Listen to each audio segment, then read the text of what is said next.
In 2008, documents that were declassified by the National Archives in Washington, D.C. listed 24,000 names of people who served in the OSS during World War II. That's the forerunner of what we now know as the CIA. We were surprised to discover that those names included Hollywood stars and celebrities. Who would have guessed that actors known to play spies in the movies were in fact doing it in real life? Were stars such as Marlene Dietrich, Greta Garbo, Cary Grant, director John Ford, entertainer Josephine Baker, were they all spies for the US government? All working behind the scenes to win the war? Politicians, dictators, presidents, they were all mesmerized by Hollywood stars. They were just like everybody else. They were these exalted beings. So Hollywood stars were the perfect people to get information out of unsuspecting targets. People are gonna be like, oh, I'm talking to Cary Grant. Oh, and just keep talking and talking. Next thing you know, there's information. They were also the perfect people to transfer information, because they were treated with kid gloves. The interesting thing, of course, about this is that again, the rules that applied to normal people did not apply to Hollywood stars. Hollywood stars, for the most part, could go where they wanted to go. They could travel to Europe. They could travel to the Orient. They could travel they were stars. People like Garbo was always going back to Sweden. Garbo was always going back to Europe frequently. She was a perfect person because nobody's gonna think twice. Nobody's gonna manhandle Garbo when she's going through customs. So she could carry information. So she could, and she also knew people. She was very close to the Swedish royal family. She was very close to many of the heads of state. She knew them. She could talk to them. They could get information. She could help out. She and Dietrich both confessed fantasies to assassinating Hitler. And Garbo was reportedly to have said, I would be the only person not to be searched.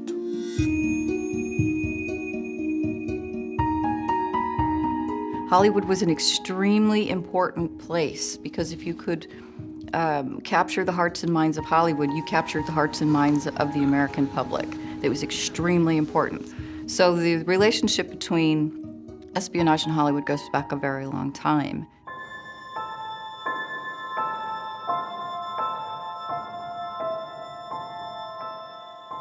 You have to remember that in the 1930s, it was very, very different. America was a very different place. We were in the midst of the Great Depression, or just coming out of the Great Depression, just finished World War I and all the losses and the financial things America was going through. They did not want to participate in another war, especially what they considered to be a foreign war. So they were very much isolationists, and there were no problems. They were years and years away from being at war with Germany again. 80% of the population at that time favored staying out of the war, favored isolationism. Congress in '36 was isolationist even about the Spanish Civil War. So nobody wanted to get involved at all, and that feeling that was very prevalent in America obviously was the same in Hollywood. In November 1936, the American Institute of Public Opinion, known as the Gallup poll, asked a representative cross-section of American people, if another war develops in Europe, should America take part again? No. 95%. We the people had spoken. 19 out of 20 of us said, include us out. In the 1920s, 1930s, anti-Semitism was rampant, not just in Germany, but also in America. You had Nazi rallies in places like New York and Los Angeles. There was a German America Bund in America that had, some would say, as many as 200,000 members, and a conservative estimate, maybe 20,000 members. German-American bonds, organized for the purpose of destroying us, marched under our very noses. In 1939, the German-American Bund held a pro-Nazi rally in New York City, in Madison Square Garden. 25,000 people showed up. I pledge undivided allegiance to the flag of the United States of America and the republic for which it stands, one nation, indivisible, with liberty and justice for all. So there was reason to be suspicious of Nazi activities even within America's borders. It was actually more widespread than I think most of us realize. But if you go looking for it, you find that they had a community in Long Island, they had another community out west, they had a town in Long Island, drawn up with German precision, with each street properly hand-lettered. There was Hitler Street, there was Goebbels Street, there was Goering Street. It was a community for the Aryan race, is how they advertised it. And it prospered in America for some years. You had an effort to build a ranch in Southern California in Pacific Palisades. It was called the Murphy Ranch. It was purchased under a false name, and they were trying to build kind of a national socialist camp that would be fit a world leader. In a sense, they were preparing maybe a home, an American home for Hitler to visit after his world conquest. What a scary thing to think about going on here in Southern California. When the people of these three nations elected to follow their leaders, Death Incorporated,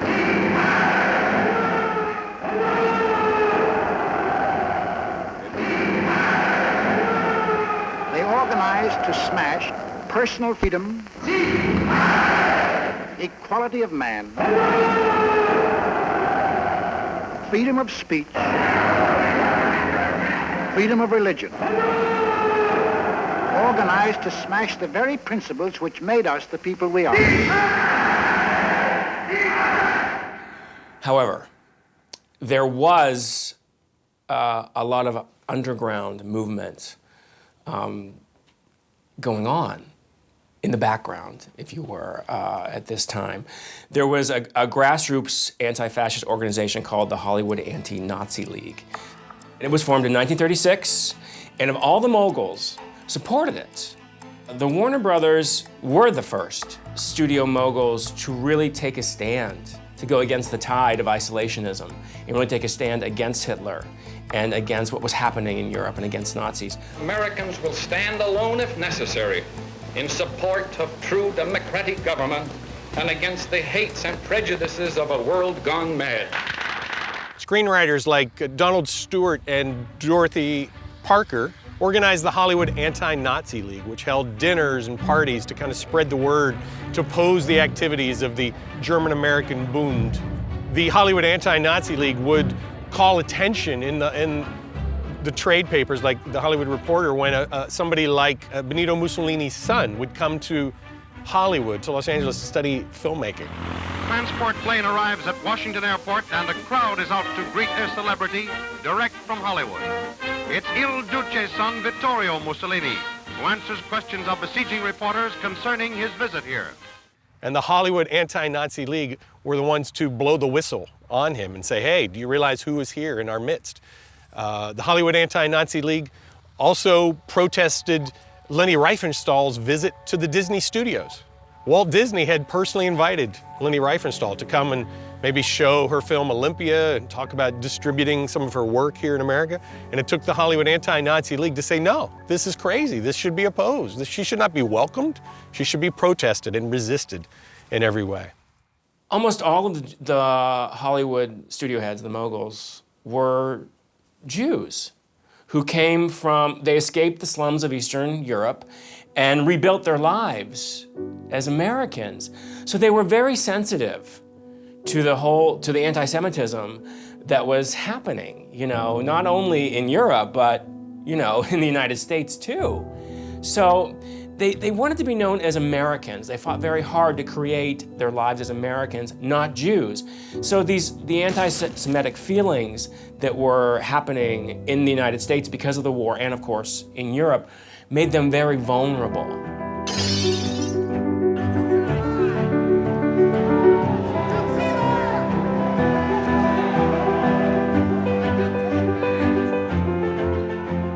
From a business standpoint, The thought of going to war with Germany was almost suicidal to the Hollywood studios. There were more movie theaters in Germany than any other country in Europe.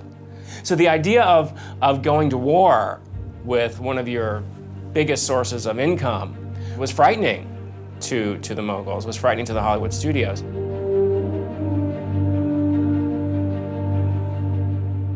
But recently, it was discovered the papers in the archive of the Jewish Federation Council of Greater Los Angeles show that from 1934 till 1941, prominent Jewish studio heads, such as Louis B. Mayer, such as Jack Warner, such as Emmanuel Cohen, secretly funded informants to infiltrate these Nazi groups in the United States because they were there, they were around. And so they secretly funded them to infiltrate these groups operating in Los Angeles, and they worked behind the scenes with local law, federal law agencies, Congress, and the Justice Department. They got together and they played a key role in funding the American Jewish effort to resist the rise of Nazism in the United States.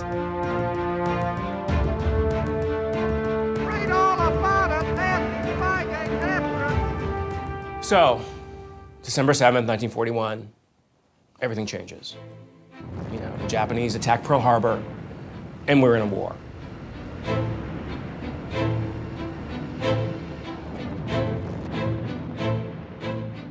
So now, the mood shifts from convincing people that we need to get involved in this war to, we're at war. We have to mobilize. We have to be prepared. We are under attack. Hollywood played a huge, huge part in this.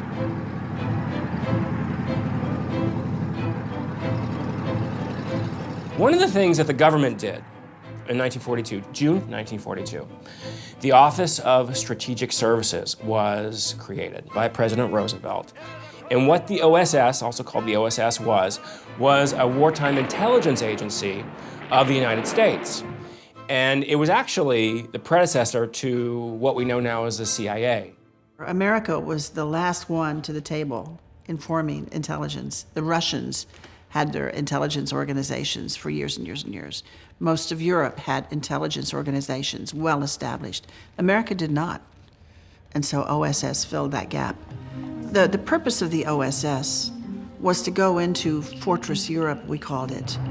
We parachuted a lot of people in behind the lines, trying to collect intelligence on what's called order of battle.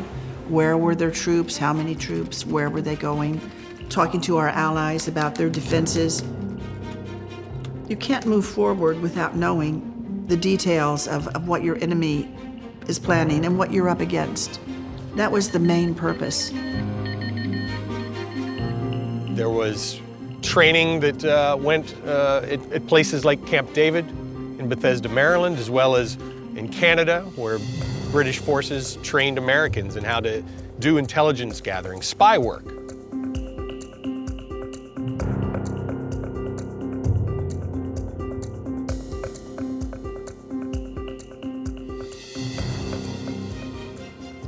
At the time, no one realized how extensive the activities of the OSS, the Office of Strategic Services, really was. But after the war, in 2008, documents that were declassified listed 24,000 names of people who served in the OSS during World War II. And we were surprised to discover that those names included Hollywood stars. Why would the OSS be interested in Hollywood stars as spies? Hollywood actors and actresses were used to traveling in secret. They were used to traveling to exotic locations. They had access to power, to behind closed doors, and they were used to acting, playing games, being very discreet in maybe how they handled themselves. So at a time when America maybe didn't have an extensive network of spy training, Hollywood stars were perhaps a logical place to begin with people who could infiltrate areas that were otherwise held back for the average American.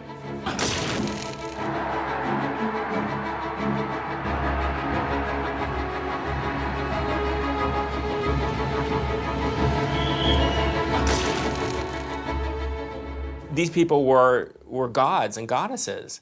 So even these generals, who we look at as you know, these massive personalities, were mesmerized by Garbo, by Dietrich, by Cary Grant. I mean, they were Garbo, they were Dietrich, they were Cary Grant.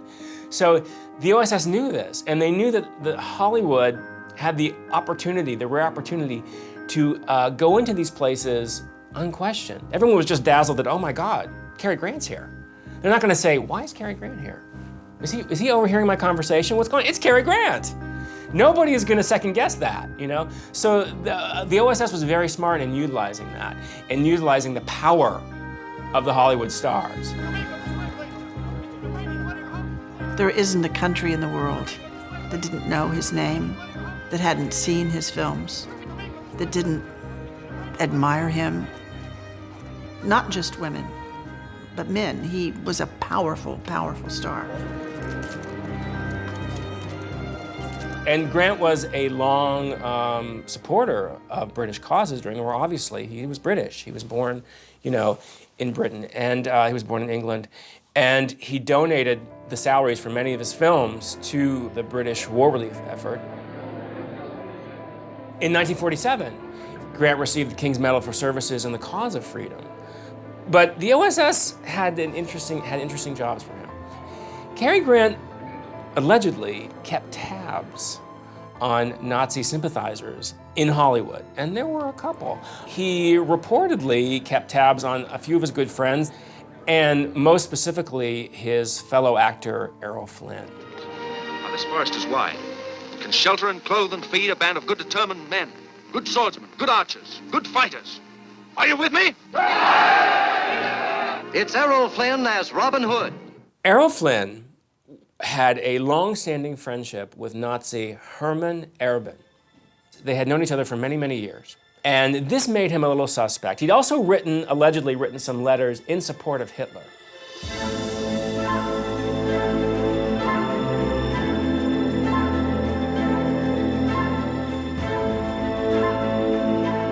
So the OSS were aware of this, and they wanted Grant to keep tabs. Now, allegedly, Flynn and Erbin traveled to Mexico City at one point in order to communicate with the Nazi community there. And Grant reported this to the OSS. But surprisingly, nothing ever came of it with Flynn. There were the rumors, he was suspect, but this might be a case of, just as the OSS recognized the uniqueness of Hollywood stars to use them for their purposes, where they had to let other things go in order to maintain the bigger picture.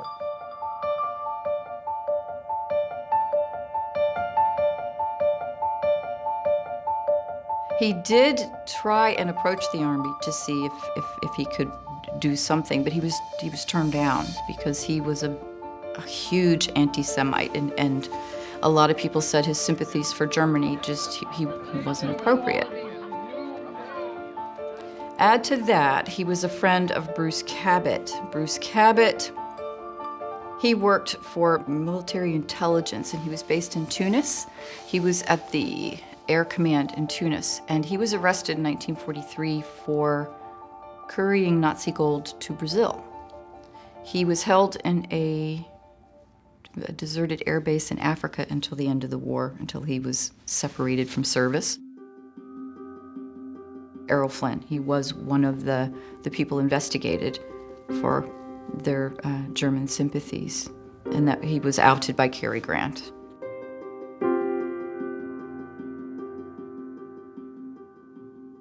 There were fascinating parallels between the character that Cary Grant played in Alfred Hitchcock's Notorious and his activities in real life. I am married to an American agent. I'll take care of her myself. What's wrong with you, Alicia? Oh, Dad. What is it, dear? What's wrong with you? They're poisoning me. On screen, you see Cary Grant using Ingrid Bergman to infiltrate German spies in South America. Well, off screen, Cary Grant was involved with a woman named Barbara Hutton, who was suspected of being a Nazi sympathizer because her husband was German. As Carey investigated her, he ended up falling in love with her and marrying her off screen.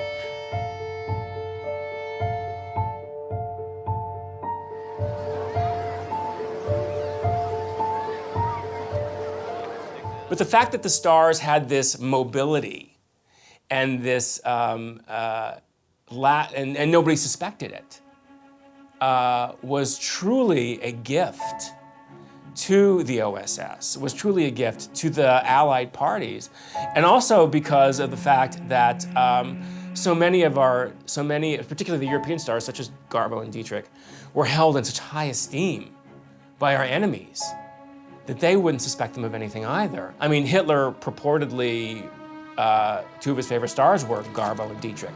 In fact, he was very, very upset when Dietrich renounced her German citizenship and became a United States citizen in 1939. He wanted her to come back and make films for Germany, which he absolutely refused to, which infuriated him. So the fact that the seduction, the power of Hollywood could be used to help us win the war is really an astounding thing, and the OSS recognized this early on and absolutely utilized it throughout the war. A lot of biographers of Garbo have claimed that she, like Cary Grant, became involved with the British Secret Service in 1939, primarily through director Alexander Korda.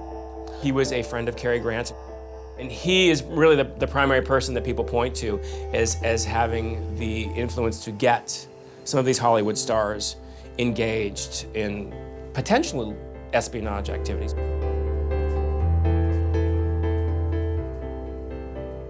Alexander Korda was a conduit for many of these Hollywood stars in their espionage work. For Garbo, he had a specific mission. There was a German industrialist, Axel Werner Glenn, who had made his fortune through the patenting of Electrolux vacuum cleaners. He was reportedly a good friend of Goering. He was also a fan of Garbo. So Korda encouraged Garbo to contact him and do a little espionage work. So in February of 1940, Garbo was in New York, and so was Werner Glenn. So she allegedly put a call into him saying how bored she was with the New York weather and how much she missed the California sunshine. Well, he, being a huge fan and having Garbo on the phone, invited her to his Palm Beach estate on a 10-day cruise. He and his wife and Garbo and a few others. And she could overhear some things, some ideas he might have. Basically, she's just acting as a sponge, gathering as much information as she can and then reporting it back to Korda.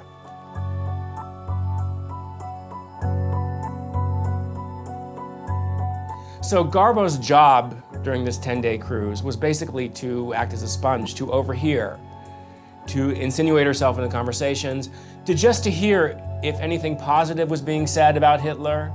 So every time they stopped, she would make herself absent and report back to Korda these findings, whatever findings she would get from the conversations that he was having. When the cruise was over, she invited them back to Hollywood to tour a lot or two and just to hang out for a while.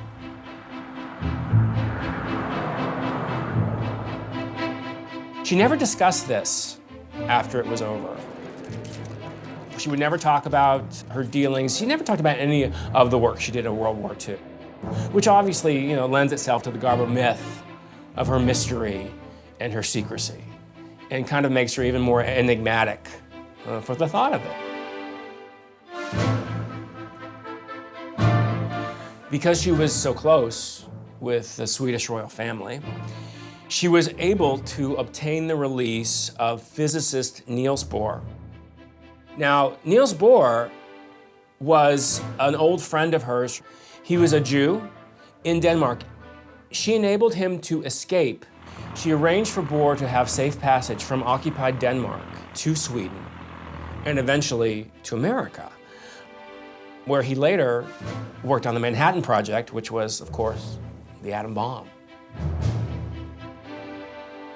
So here you have a direct relation of Garbo's interactions with this physicist creating the bomb that ended the war basically. Not only that, as if that weren't enough, she called her friend Gustav V, the King of Sweden, and urged him an audience with Boers when they were doing the transfer into the United States. Now, after this audience, King Gustav V granted asylum to some 8,000 Jews who were in occupied Denmark. And the official word is that 95% of the Denmark Jewish population was saved because of this. So, Mata Hari or not, it just makes you really wonder about Garbo.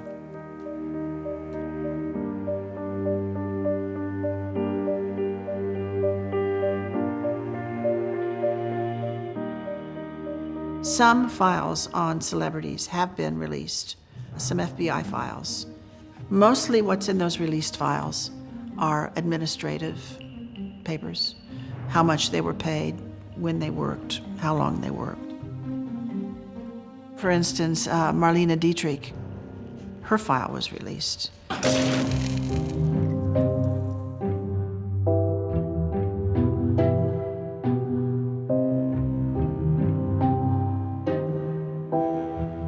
And in her file, you can discover already that the head of FBI, Hoover, didn't like Marlene Dietrich.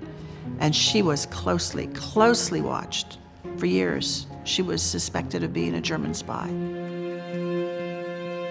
I mean, think about it.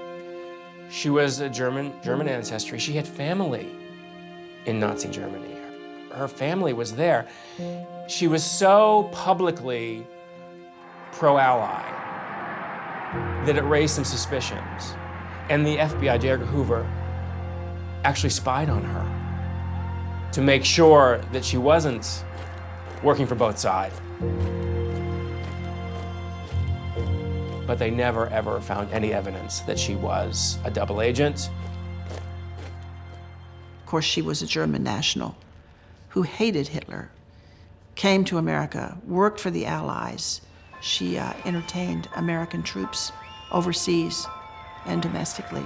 She did her bit as a celebrity, as a Hollywood celebrity, to participate in the war effort. But Hoover wouldn't give her any credit for that. And she was watched closely for most of her life. Hello, boys. I want to say that sharing this entertainment with you today is to me more important than doing the entertaining. I had hardly thought it possible that entertainment of such high caliber could be presented out here in the field. Goodbye. Good luck. She was very vocal about her views, her anti-Nazi stand. She set up a fund. She was one of the first to do it. And she, with Billy Wilder, were very, very important because together they formed a partnership to set up a fund, and the money that she earned went toward getting the Jews and the dissidents out of Nazi-occupied France. She also tried to save downed pilots, Canadian, American, British pilots. She was very, very important. But she also worked with the MUSAC program, with the OSS, which was sort of to demoralize the enemy, and she did that through her songs. She's one of the very few singers who knew they were doing this and why they were doing it for propaganda reasons, and Lily Marlene was one of the biggest, and it was loved on both sides, both the Germans and the Allies loved the song, but it had different meaning on different sides. She was tremendously important.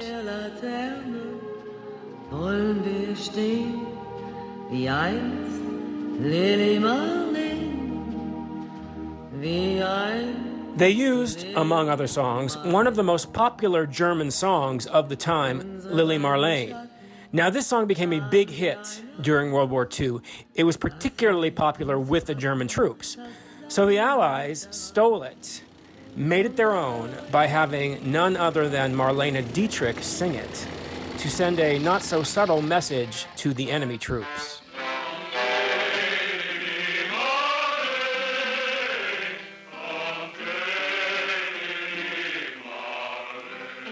The OSS utilized her recordings to play to combat-weary German soldiers.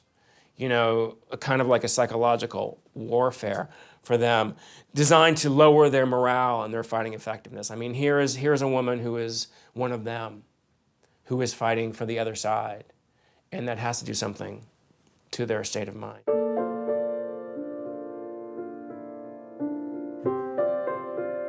She received the Medal of Freedom from the United States for her work during World War II, and by all accounts, she was one of the greatest Hollywood stars, one of the greatest examples of a Hollywood star giving her all for the Allied cause.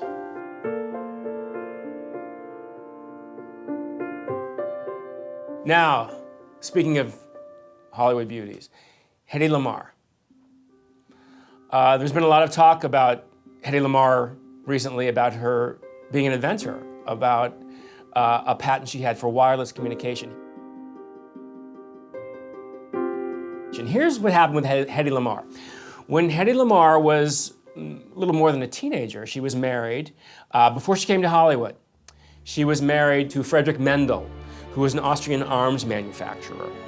And they had frequent dinner parties with German military officials, and she would overhear them discuss technology they were developing, problems they were having with this technology. No one's going to suspect this beautiful teenager, really, she wasn't much out of her teens, of any kind of threat. But she overheard all of these things. So later on, years later, when she went to Hollywood and she became a star in Hollywood, she left this marriage and became a star. She got very frustrated when she would hear about German subs torpedoing refugee boats. And she wanted to talk to people about all these things she overheard during these dinner parties. But no one would take her seriously because she was so beautiful, because she was Hedy Lamarr. She was very frustrated. She wanted to go to Washington, D.C. to testify about her knowledge of these German technology, but no one would listen to her. So she met an inventor and a composer, amateur inventor, George Antheil. And together, she told him these stories, and together they developed this idea that Hedy Lamarr had for frequency hopping, which is also known as spread spectrum, which is basically wireless technology. What it is it's a concept for having radio signals switch frequencies so they couldn't be jammed. And she gave this idea directly to the US government. She didn't even, she said, here it is, take it. This was never utilized in World War II. It never happened, but she patented this idea. And the patent was rediscovered in the 50s and was used during the Cuban Missile Crisis. And of course, we use it today in Bluetooth, in GPS. So basically, the iPhone that you have, or the Android phone that you have, is basically taken from an idea that Hedy Lamarr had in the 1940s for wireless technology.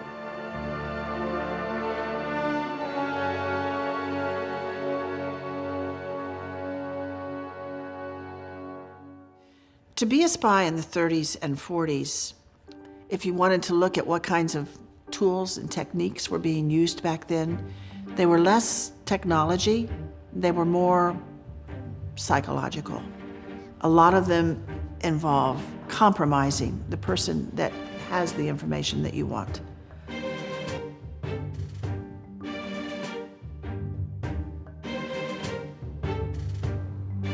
There was an acronym that was used for years during CIA. It was called MICE, M-I-C-E. It's a way to remember what motivates people: money, ideology, compromise, and ego. All of those were tools that were used early on in espionage, in trying to find a lever to get someone to tell you. Maybe someone had an affair, and you could threaten to expose that if they couldn't work with you. Maybe someone was homosexual. Back then, in many places, that was a criminal charge. And if you knew it, you could use that as a lever. When OSS was formed, right after Pearl Harbor, it quickly turned into a battle, an espionage battle of technology. With every tool that we could invent because they didn't exist. So secret writing, we needed chemists to come in and show us, how can you make this secure? How can we do this? We needed audio devices. We needed bugs that we could put where we needed them. That meant we needed really small batteries, really small microphones. So we had to bring in engineers to do that. It was this throwing together of this technology and inventing incredible things that are used today, that are commercially available today, that you would never know came out of those early technology wars. The teeny tiny batteries that are used in hearing aids came out of that technology.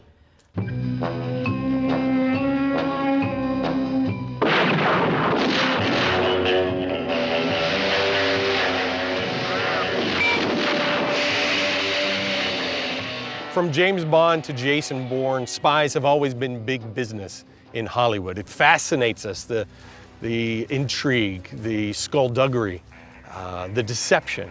And yet, who might be better trained to engage in such activities than actors who are used to playing roles and putting on personas?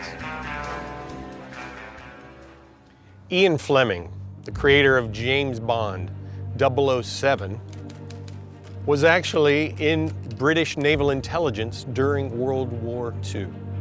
His code name was 17F, not quite as sexy as 007.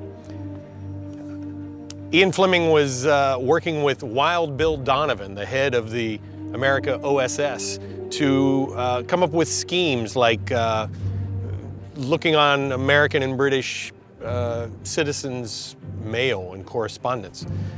Ian Fleming was always coming up with far-fetched plans. He had an idea for American soldiers to pose as German soldiers on a plane in an effort to intercept the famous Enigma code-making machine.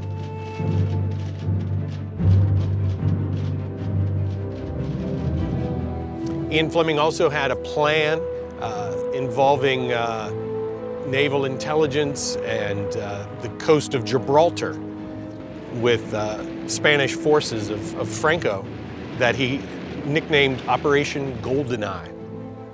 Perhaps GoldenEye was not used during World War II, but we all know it was used on the big screen with 007, 60 years later. Who are you? My name is Bond. James Bond. Hollywood for the OSS was very important. Again, hearts and minds. And William Donovan felt that actors specifically would make excellent intelligence assets.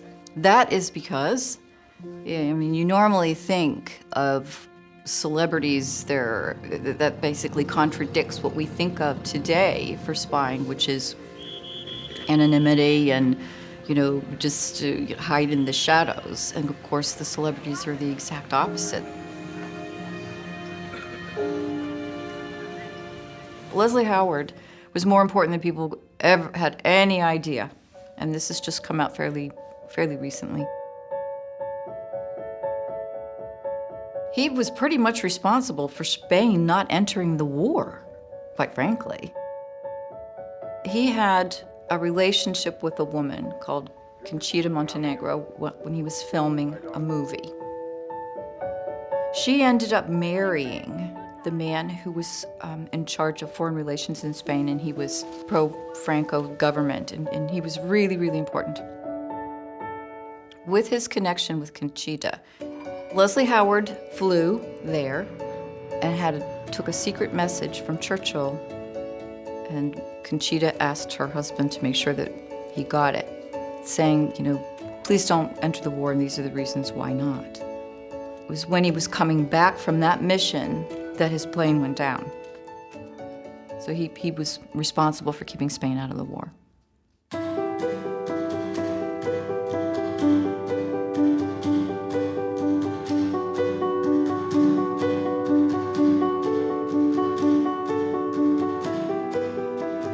We're in the International Spy Museum in Washington, D.C.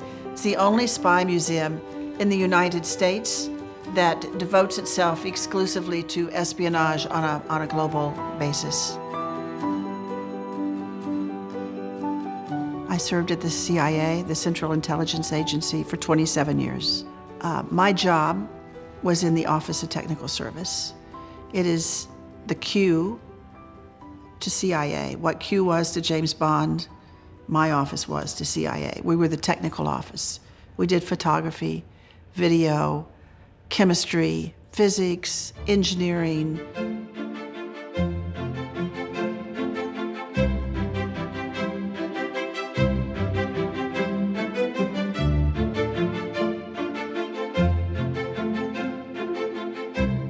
If you needed to plant a bug in a rock or a tree or a building, you'd come see us. If you needed a disguise, you'd come see us. If you needed some new documents, if you needed a new identity, you would come and see us. If you needed clandestine photography, if you wanted a capability to sit at your desk and photograph the documents that were passing across your desk, you would come and see us. And we would put a tiny camera into your lipstick. We could put it into your perfume atomizer. We could put it into your key fob. We could put it into your fountain pen. We could put it into almost anything. And you could take the pictures. They say a picture is worth 1,000 words. Our photographs were the most important intelligence collection material that came out of that period. More important than the satellite photography.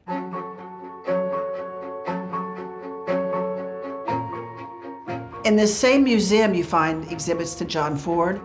The famous movie director came to OSS during the Second World War and volunteered his services, and he set up a photography laboratory, a laboratory that I entered and worked in when I first became an employee of the Central Intelligence Agency. He ended up recruiting 30 people to develop the photo reconnaissance unit.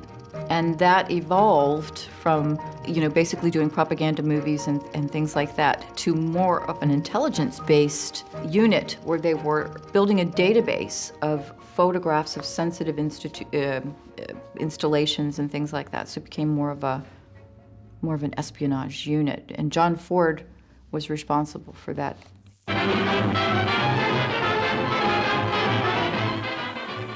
Uncle Sam is interested in any snapshots or photos you may have made on your travels abroad, showing cities, docks, railroads, airports, or any other places of strategic importance. Headed by Colonel William J. Donovan, an Office of Strategic Services has been set up with a pictorial records branch to collect and sort such material. Write to Colonel E.L. Morris if you have any photos that might be of aid to Uncle Sam. It's one way you can help win the war. The Hollywood studios were important for the war effort on a variety of levels. But one of the really, really important things that Hollywood did was working directly with RAF Medmenham in the United Kingdom. That was the center for aerial reconnaissance. And they needed people to interpret the pictures that were being taken from the airplanes. So they recruited from many different places, but the Hollywood studios had some of the best.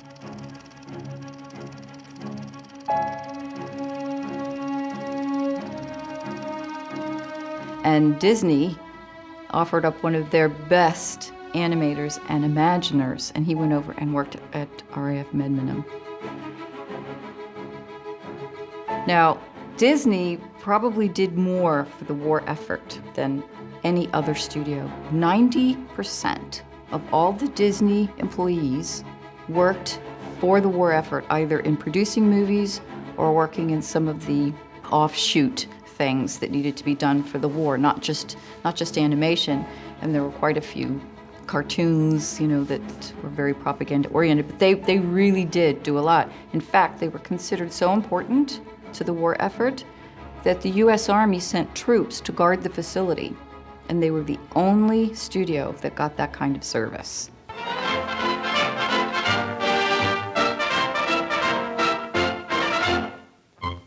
In the Hollywood home of Movieland's Mickey Mouse, artist Walt Disney orders his famous cartoon characters into battle dress. They're in popular demand as emblems for the armed forces. Here's how an Air Corps insignia is created. This assignment is for the Marines Amphibious Force. a very tough commando tortoise ready for the warpath. And he comes to life before your very eyes.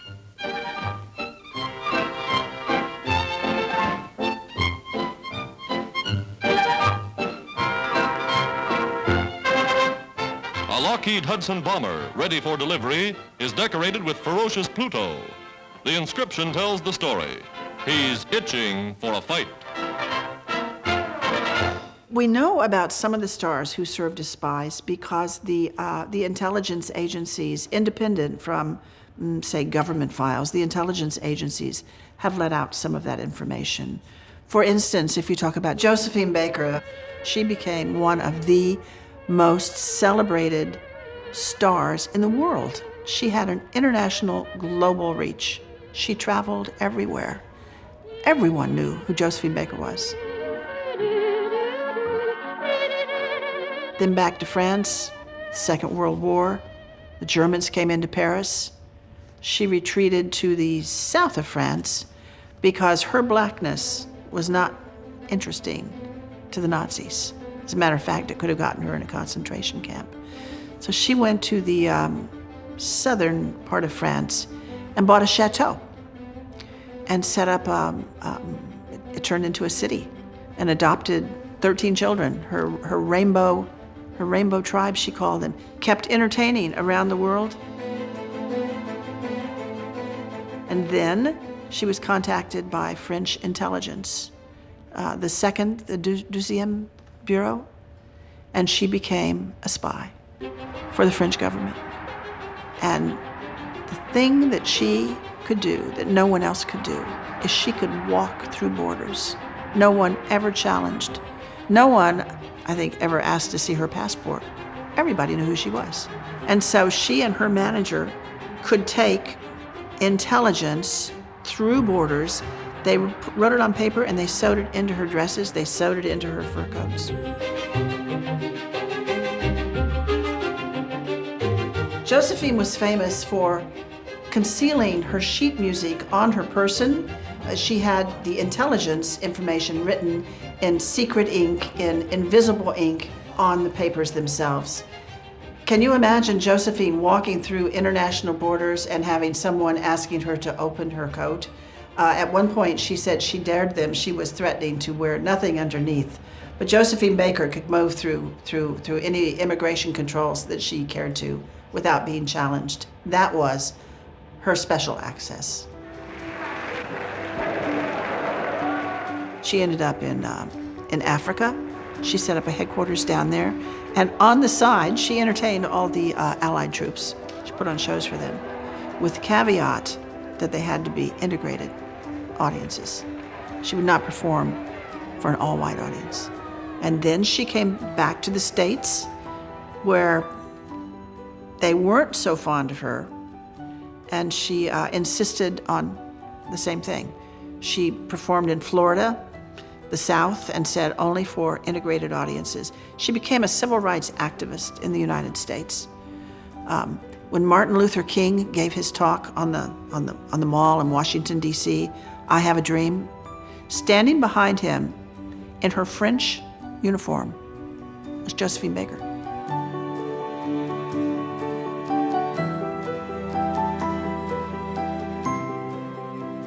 In discussing this invisible ink that Josephine Baker was using and was going through controls with, that is a technique, that is a tool that is still in use today. It is so secure and it is so impervious to being tampered with that even in this digital age, these old techniques prevail. We would train our officers to pretend to be someone that they were not. And it's not an easy thing to do. You can hand someone documents that says, this is my name now, this is my nationality. But to carry that off, you must be an actor. You must become an actor. And so the Hollywood celebrities, well, they already had that down pat. It's what they did for a living, is become someone else.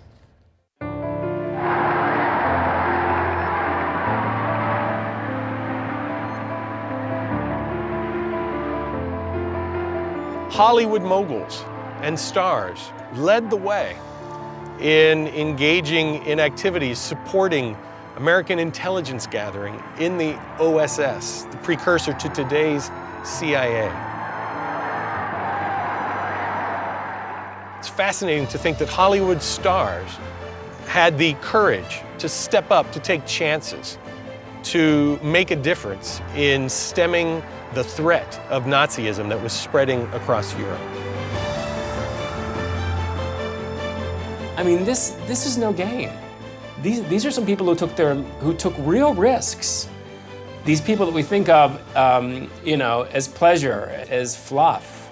This was some real stuff, and it's interesting because this was really the last time when there was a time when it was truly good versus evil, where it was so clear cut. The good guys versus the bad guys. In only a few years, all those lines would become muddied, and you would have the enemy within, and you would have the Cold War, in which no one's really sure what was going on. The mistrust that would suddenly develop in Hollywood during the Cold War ruined careers. But here was a time when everybody was fighting for the same thing, fighting on the same side, and these people really made an impact that changed the course of history.